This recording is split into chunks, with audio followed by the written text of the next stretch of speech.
আসসালামু আলাইকুম ওয়া রাহমাতুল্লাহি ওয়া বারাকাতুহু। দেশ এবং দেশের বাইরে যারা আমার এই ইউটিউব চ্যানেলটি সিজন প্লাস ভেজিটেবলের সাথে আছেন, সবাইকে জানাই আন্তরিক ধন্যবাদ। প্রিয় দর্শক, কিছুদিন আগে আমি একটি আদার ভিডিও দিয়েছিলাম, আপনারা প্রত্যেকেই দেখেছিলেন আমার সেই বাগানটি কত সুন্দর ছিল। কিন্তু দুঃখের বিষয় কি জানেন, কিছুদিন টানা বৃষ্টিতে আমার এই আদার বাগানে প্রচুর পরিমাণ পানি জমেছে।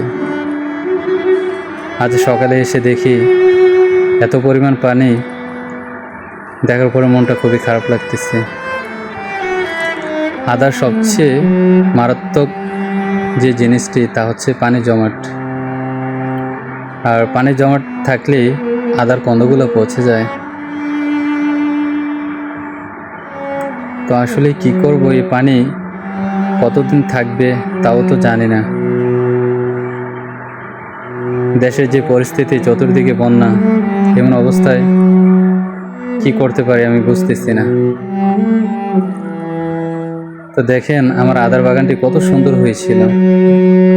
আসলে পানি শুকানোর পরে এই বাগানটির কি অবস্থা হয় তাও আমি বলতে পারতেছি না।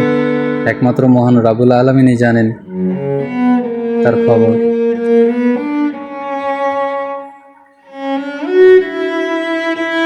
আর আমি আসলে কোথায় থেকে ভিডিওগুলো দিচ্ছি তার পরিচয় হয়তোবা আপনাদের কাছে আমি বলিনি।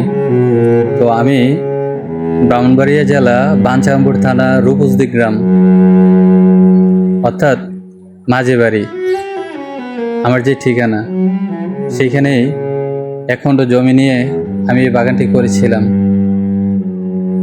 তো আশা করেছিলাম যে মহান রাব্বুল আলামিন আমার সেই বাগানে আমার কাঙ্ক্ষিত ফল দেবেন। এখনও আশাবাদী। তো বাকিটা আল্লাহ তাআলার উপর ভরসা রাখতেছি।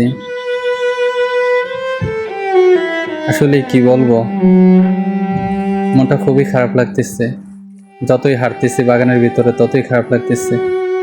এত পরিমাণ বৃষ্টি হয়েছে যে প্রতিটা আদা গাছের কন্দ পর্যন্ত বের হয়ে গেছে।